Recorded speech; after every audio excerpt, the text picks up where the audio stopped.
అందరికీ నమస్కారము. నా పేరు లక్ష్మి. మిస్ శాడిస్ట్ 150వ భాగము రచయిత వేదస్మి గారు.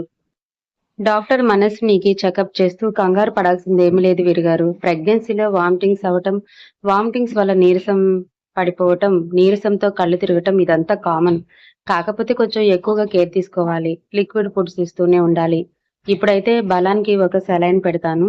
అది కంప్లీట్ అయిన తర్వాత ఇంటికి తీసుకువెళ్ళొచ్చు. ఏం ప్రాబ్లం లేదు. కానీ మొన్న చీఫ్ డాక్టర్ గారు చెప్పిన విషయం గురించి కూడా ఆలోచించండి వీరుగారు అని అంటూ ఉంటుంది. అప్పుడు ఆ విషయం డాక్టర్‌తో మాట్లాడతాను అని అంటాడు. మనసునికి సెలైన్ పెట్టడంతో వీరు తన పక్కనే కూర్చొని ఉంటాడు.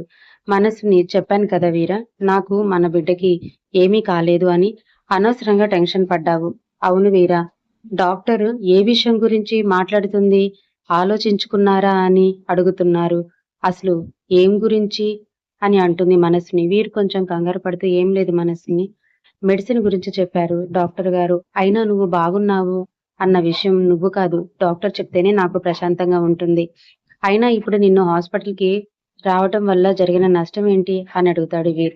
అప్పుడే రాజేంద్ర చక్రవర్తి గారి నుండి ఫోన్ రావటంతో వీర్ ఫోన్ లిఫ్ట్ చేసి మాట్లాడుతూ ఉంటాడు. అక్కడ సరిగ్గా సిగ్నల్ రావటం లేదు అని, అమ్ము ఇప్పుడే వస్తాను అని రూమ్ బయటకి వెళ్లి ఫోన్ మాట్లాడుతూ ఉంటాడు. అప్పుడే హాస్పిటల్‌లో చీఫ్ డాక్టర్ మనస్విని ఫ్యూచర్‌లో ప్రెగ్నెన్సీ వల్ల ప్రాబ్లమ్ ఉంటుంది అని చెప్పిన డాక్టర్ వీరిని చూసి, "ఏంటి వీరు గారు హాస్పిటల్‌కి వచ్చారు? మనస్విని గారిని ఒప్పించి అబార్షన్ చేయించడం కోసం వచ్చారా? మంచి పని చేశారు. ఎందుకంటే రోజులు గడుస్తుండే కొద్దీ అబార్షన్ చేయడం ప్రాబ్లమ్ అవుతుంది. మనస్విని గారి హెల్త్ ముఖ్యం కదా మనకి" అని తన పాటికి తను మాట్లాడుతూ ఉంటాడు. వీర్ డాక్టర్ అలా మాట్లాడేసరికి లోపల మనస్విని ఉంది అని కంగారు పడి, "డాక్టర్ 1 మినిట్. నేను మీతో తర్వాత మాట్లాడతాను" అని అంటాడు.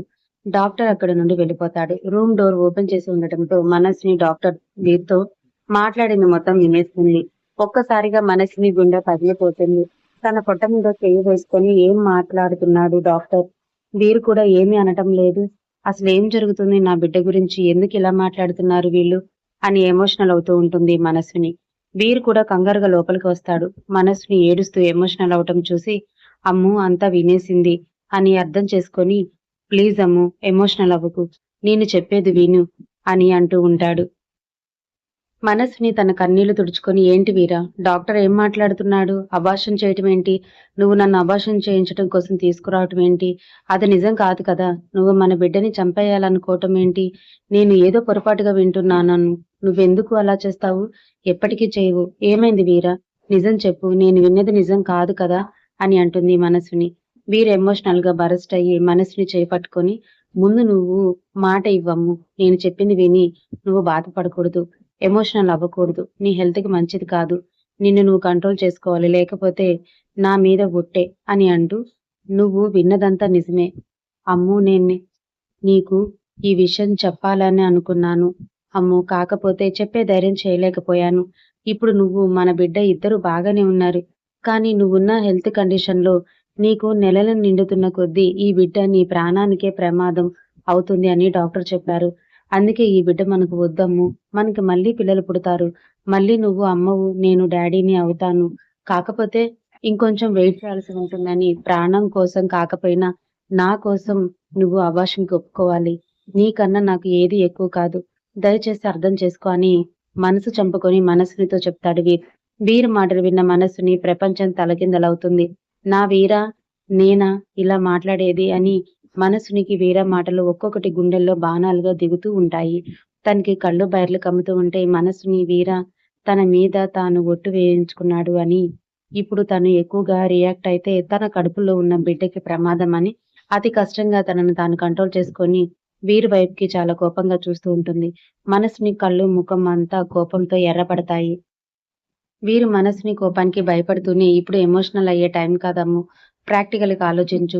ఈ బిడ్డ కాకపోతే మనకి మరొక బిడ్డ అని వీర్ అనేలోపే మనసుని కోపంగా వీర చెంప పగలగొడుతుంది. వీర్ అలాగే నోటి మాట రాకుండా ఆశ్చర్యపోతూ మనసుని వైపుకి చూస్తూ ఉంటాడు. మనసుని కోపంగా తన చేతికి ఉన్న సెలైన్‌ని పీకి పక్కన పడేసి, ఇంకొక్క మాట బిడ్డ గురించి మాట్లాడావనుకో నేను మర్చిపోతాను నువ్వు నా వీరావి అని. ఏమన్నావు వీరా? ఈ బిడ్డ కాకపోతే మరొక బిడ్డ. మన బిడ్డ గురించి అలా మాట్లాడటానికి నీకు నోరెలా వస్తుంది? ఒక మాట కూడా నువ్వు నాతో మాట్లాడకు. నా బిడ్డ గురించి అలాంటి మాటలు నేను వినలేను. అని కోపంగా అంటుంది. కానీ వీర మాటలు తట్టుకోలేక మనసుని కళ్ళలో నుండి కన్నీళ్లు కురుస్తూ ఉంటాయి. తన కన్నీళ్లు తుడుచుకొని, ఇంకా ఒక్క క్షణం కూడా నేను హాస్పిటల్‌లో ఉండినా, ఇంకా ఇక్కడే ఉంటే నువ్వు ఈ డాక్టర్స్ కలిసి నా బిడ్డని చంపేస్తారని రూమ్‌లో నుండి బయటికి వెళ్తుంది మనస్విని. వీరు కంగారు పడుతూ ఆగమ్ము, నేను చెప్పేది విను అంటూ మనస్విని వెంటే వెళ్తూ ఉంటాడు. మనస్విని ఏమాత్రం పట్టించుకోకుండా వెళ్లి కార్‌లో కూర్చుంటుంది. వీరు మనస్విని చాలా కోపంగా ఉంది అని అనుకోని సైలెంట్‌గా కార్‌లో కూర్చొని మనస్వినిని ఇంటికి తీసుకొని వెళ్తాడు. ఇంటికి వెళ్ళగానే మనస్విని చాలా సీరియస్‌గా తన రూమ్‌లోకి వెళ్ళిపోతుంది. వీరు కూడా మనస్వినితో మాట్లాడాలని రూమ్‌లోకి వెళ్ళబోతూ ఉంటే, మనస్విని కోపంగా డోర్ లాక్ చేయాలనుకుంటుంది. కానీ తనకి జరిగిన ప్రమాదం గుర్తుకొచ్చి సైలెంట్‌గా వెళ్లి బెడ్ పైన కూర్చుంటుంది. వీరు అమ్ము, అమ్ము అని ఎంత పిలిచినా కూడా వీరు వైపుకి చూడటం లేదు. మాట్లాడటం లేదు మనస్విని. నాకు తలనొప్పిగా ఉంది. నేనెవరితోనూ మాట్లాడను. కాసేపు నేను రెస్ట్ తీసుకుంటాను అని అంటుంది. వీర ఇక మనస్సుని ఇబ్బంది పెట్టలేక అక్కడి నుండి వెళ్ళిపోతాడు. రాజేంద్ర చక్రవర్తి ఏమైంది వీర అలా ఉన్నావు? అమ్ము ఎక్కడ? భోజనం చేసే టైం అయింది అని హాల్లోకి వస్తాడు. వీరు ఎమోషనల్ గా రాజేంద్ర చక్రవర్తిని హత్తుకొని బిడ్డ విషయం అమ్ముకి తెలిసిపోయింది డాడ్. చాలా కోపంగా ఉంది. నాతో అసలు మాట్లాడటం లేదు. బిడ్డను నేను చంపేస్తాను అంటుంది. మీకు తెలుసు కదా డాడ్! నేను ఆ నిర్ణయం తీసుకోవడానికి ఎంత స్ట్రగుల్ అయ్యానో. కానీ మనకి మన అమ్ము ముఖ్యం కదా డాడ్! మీరైనా తనకి అర్థమయ్యేలా చెప్పండి.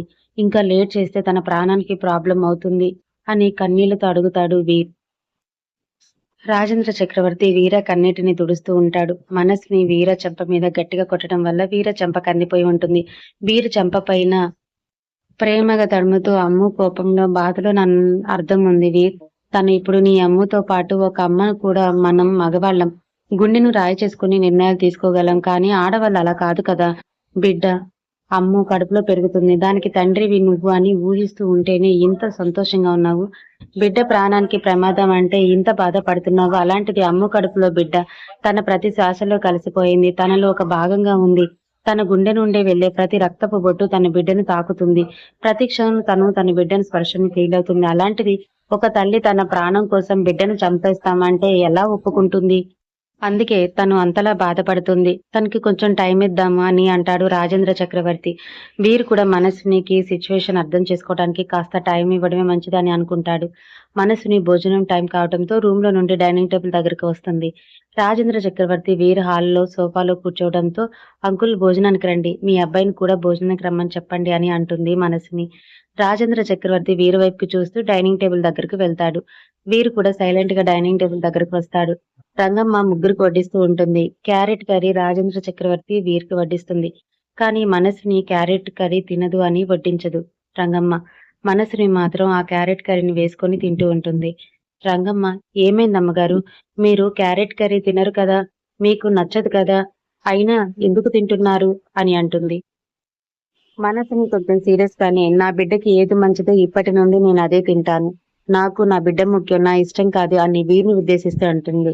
కానీ వీరి వైపు మాత్రం చూడకుండా తన పాటికి తాను తింటూ ఉంటుంది మనసుని. వీర మాటలు గుర్తొచ్చి కళ్ళలో నుండి కన్నీళ్లు వస్తూ ఉంటాయి మనసునికి. తన కన్నీళ్లు తుడుచుకుంటూ భోజనం చేస్తుంది. వీరికి తన అమ్మ పరిస్థితికి చాలా బాధగా అనిపిస్తూ ఉంటుంది. మనసుని యాపిల్ జ్యూస్ తాగేసి కాసేపు వాకింగ్ చేద్దామని బాల్కనీలో అటు ఇటు తిరుగుతూ ఉంటుంది. వీరికి మనసుని దగ్గరికి వెళ్ళటానికి కాస్త భయం వేస్తూ ఉంటుంది. అప్పుడే మహాలక్ష్మి, నిత్య మనసుని కలవటానికి ఇంటికి వస్తారు.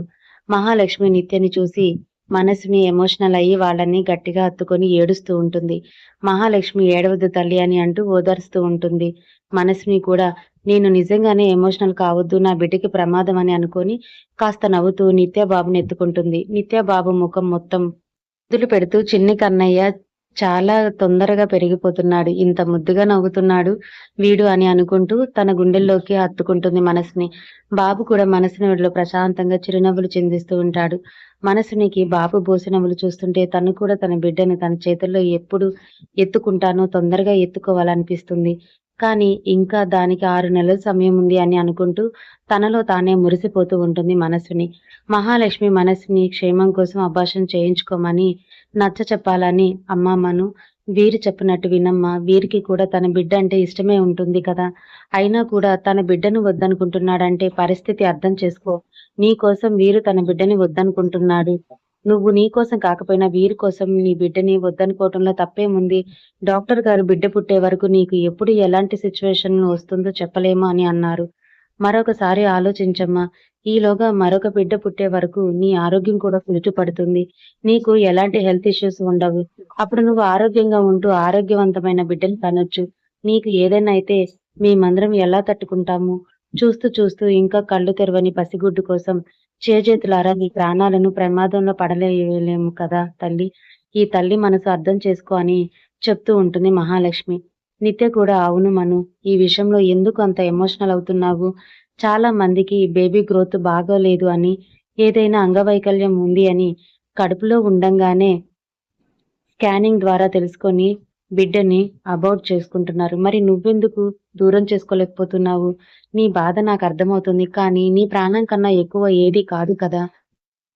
వీరిగారి కోసమైనా మరొకసారి ఆలోచించి నిర్ణయం తీసుకో. లేట్ అవుతున్న కొద్దీ ప్రాబ్లమ్స్ ఎక్కువవుతాయి అని అంటుంది నిత్య.